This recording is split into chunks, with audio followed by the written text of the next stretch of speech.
il a réussi à mettre en évidence une qualité de lumière dans notre organisme qui a pour caractéristique d'être cohérente, c'est-à-dire d'être l'égale du laser, et cette lumière transporte de l'information à l'intérieur de notre corps.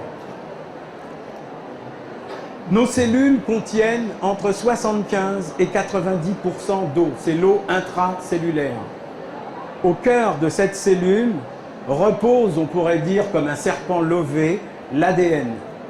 Cet ADN qui est le régulateur, qui emmagasine l'énergie qui provient des photons, aussi bien de la lumière solaire à l'extérieur que de la lumière à l'intérieur de nous-mêmes, que certains peuvent appeler la lumière de l'âme, et qui émet ces biophotons à l'intérieur de l'eau intracellulaire, et on verra que tout dépend de la qualité de cette eau. Si cette eau n'est pas de bonne qualité, ça va brouiller cette lumière, donc l'information véhiculée par la lumière, et brouiller la communication intercellulaire et intra-organique. Les Russes, les scientifiques russes, notamment les biologistes, se sont rendus compte que ces émissions lumineuses s'appuyaient sur un langage, une espèce de grammaire fondée sur la lumière. Là, on n'est pas dans le mysticisme, on n'est pas dans l'occultisme, on n'est pas dans le New Age. Je vous parle de choses qui sont vérifiées aujourd'hui scientifiquement. D'accord ?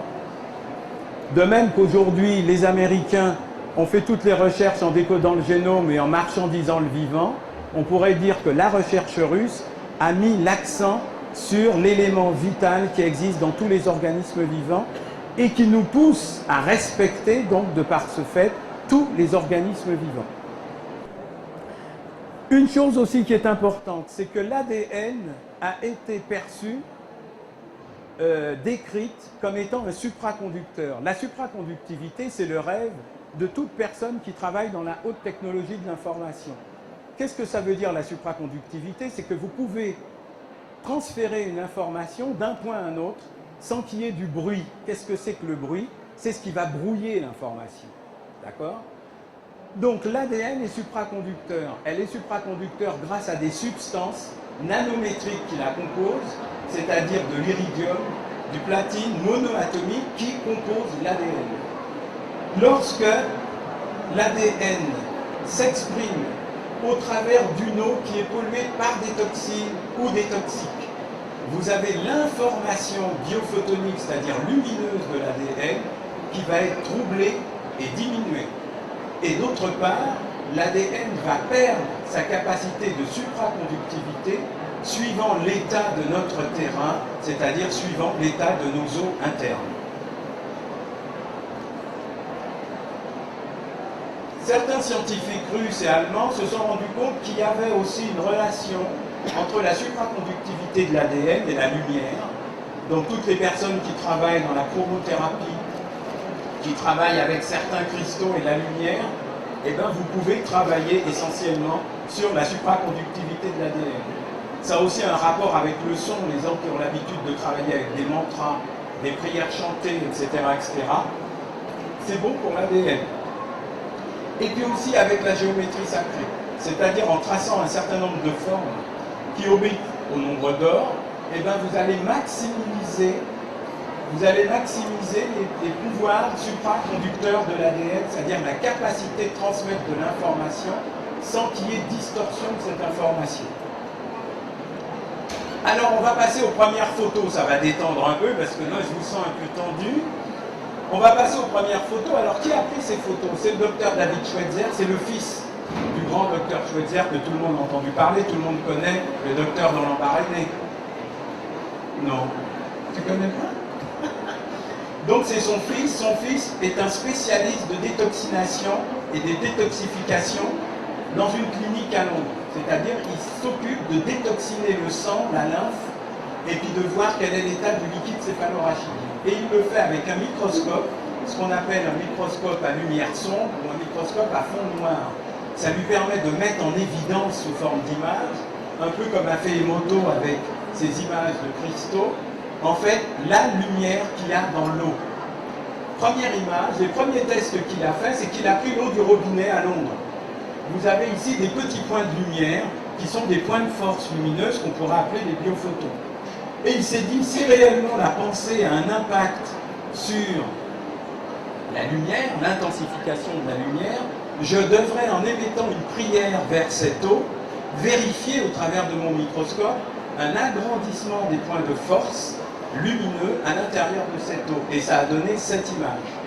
Donc ça l'a encouragé à aller plus loin et il a commencé à tester des figures géométriques sous de l'eau. Vous avez ici de l'eau de Munich. Vous voyez ici qu'il y a très peu de lumière. Et il a mis une étoile à 6 branches sous un verre d'eau. Et après, il a refotographié et vous avez des formes qui émergent, qui rappellent un peu l'étoile à 6 branches. L'eau n'a pas été colorée. Il a coloré l'eau pour mettre en évidence les formes qui ont émergé du sein des profondeurs de l'eau. Donc là, on a l'impact des formes géométriques bâties sur le nombre d'or, sur la structuration des molécules d'eau. Vous avez ici un autre dispositif.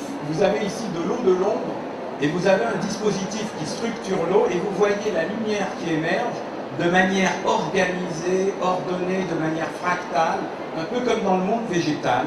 D'accord? Et vous avez ici une photo de sang séché à partir du moment où il fait ses diagnostics qui a les mêmes structures fractales que cette eau. Autre photo, autre système, le système d'Equilibra qui est en Angleterre. Vous avez de nouveau l'eau de Londres et vous avez une autre structure. Vous avez l'image de la structuration de l'eau.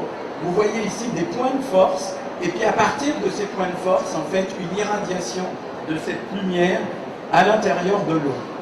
Vous voyez au travers de ces images qu'il n'y a pas deux images, témoignages de structuration de l'eau qui sont semblables. À chaque système de structuration, vous avez une eau structurée qui est différente, avec des capacités et des pouvoirs différents. Vous avez ici une autre image de structuration de l'eau qui fait un peu sapin de Noël, avec des points de force, d'accord, et avec une libération de manière fractale de ces eaux, de cette lumière, pardon. De même, là, vous voyez quelque chose qui est très touffu, avec très peu de points de force. Donc vous avez des systèmes de structuration qui vont donner des points de force, c'est-à-dire des forces emmagasinées dans l'eau, et vous avez des systèmes de structuration qui vont donner des forces distribuées dans l'eau. Et lorsque vous allez boire cette eau n'aura pas le même impact sur votre biologie, c'est-à-dire sur votre santé. La dernière photo, avant d'autres, d'accord, c'est un système d'Equilibra, pareil, basé sur la géométrie sacrée, avec une pyramide de cristal et au-dessus un broc d'eau. D'accord? Et au bout d'une demi-heure, 3/4 d'heure, vous obtenez ça sous votre microscope. C'est-à-dire une photo qui est ni plus ni moins semblable que les photos de la galaxie. D'accord?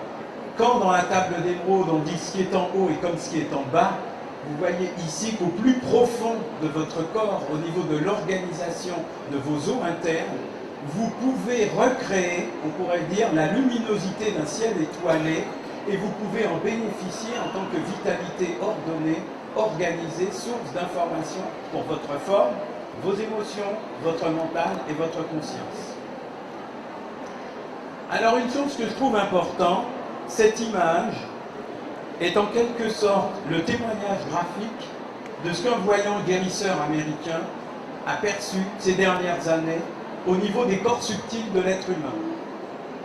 Il a, on pourrait dire, alerté les thérapeutes parce qu'il expliquait que jusqu'à maintenant, on pourrait dire que les nuisances environnementales toussaient à des tissus alors qu'elles sont en train d'atteindre la structure intime de l'être humain.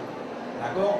On sait que l'humanité est en danger parce que le taux de numération du sperme est en baisse, par exemple. D'accord ? Et le jour où les hommes n'auront plus de sperme, eh bien, ils ne pourront plus faire d'enfants. On pourrait dire que c'est la première fois depuis que l'humanité est sur la Terre que ça arrive. Or, lui explique que les structures fondamentales de ce qui font de l'identité humaine est en danger. Les premiers dangers, c'est toute la pollution de l'eau, mais c'est aussi la pollution électromagnétique, la pollution radioactive qui, pénétrant l'eau, est ingérée dans nos tissus et met en péril toutes les fonctions créatrices de l'homme, qu'elles soient biologiques, émotionnelle, mentale ou spirituelle. Voici quel est, on pourrait dire, l'état idéal des corps subtils de l'homme. Il est évident que l'état idéal n'est jamais atteint, D'accord? On est toujours en déséquilibre instable. Mais voici quel est l'état idéal. Cette image est intéressante, ne serait-ce que pour la visualisation. D'accord? Ici, vous avez ce qui est appelé le corps causal. Ici, vous avez le corps mental, le corps astral, le corps énergétique et le corps physique. Je tenais à montrer cette photo-là parce que nombre de problématiques de santé sont en phase d'apparaître, d'émerger au sein de l'humanité, mettant en danger, on pourrait dire, certaines approches thérapeutiques qui s'avèrent inefficaces par rapport à de nouveaux maux. Un exemple tout simple, l'Europe s'apprête à lancer un super satellite qui doit couvrir toute l'Europe pour les nouveaux téléphones portables de type L4G, qui vous permettent donc d'avoir Internet à n'importe quel endroit de l'Europe. D'accord? De pouvoir écouter les informations, le JT de 20h, à n'importe quel endroit de l'Europe. Pour que ceci soit possible, les ondes utilisées sont des ondes stationnaires. D'accord? Ces ondes stationnaires étaient utilisées dans les années 80 et 90 pour informer des médicaments pour guérir les gens. Ces mêmes ondes qui guérissaient les gens dans les années 90 vont être utilisées pour apporter la mort dans les années 2011, 2020, 2030. D'accord? Voilà où on en est. Le même type de satellite doit être lancé au-dessus des États-Unis pour couvrir les États-Unis et l'Amérique du Sud. Et que nous le voulions ou non, comme je l'ai dit tout à l'heure, nous sommes obligés de nous nourrir de matière, d'énergie, d'informations, d'organisation que nous puisons dans notre environnement. Certains d'entre vous ont certainement entendu parler des pluies acides, d'accord, des années 80 et 90. Les arbres n'avaient rien demandé. L'acidité qu'il y avait dans l'air était transportée par les gouttes de pluie vers le sol et en fait tuait toute forme de vie au sol. On pourrait dire que c'est un peu ce qui nous attend. Lorsqu'il pleut et que les gouttes de pluie traversent l'atmosphère chargée d'ondes, d'accord, eh bien, les gouttes d'eau amènent la mort vers le sol. Donc quand on dit que l'eau est source de vie, elle peut être aussi source de mort. D'accord? Tout dépend quel environnement elle traverse. Et nous avons la responsabilité de créer un environnement qui soit susceptible d'être en accord avec la réalité de l'eau. C'est-à-dire avec sa lumière interne, avec sa dynamique interne et avec son pouvoir non seulement de créer la vie, mais de la sustenter.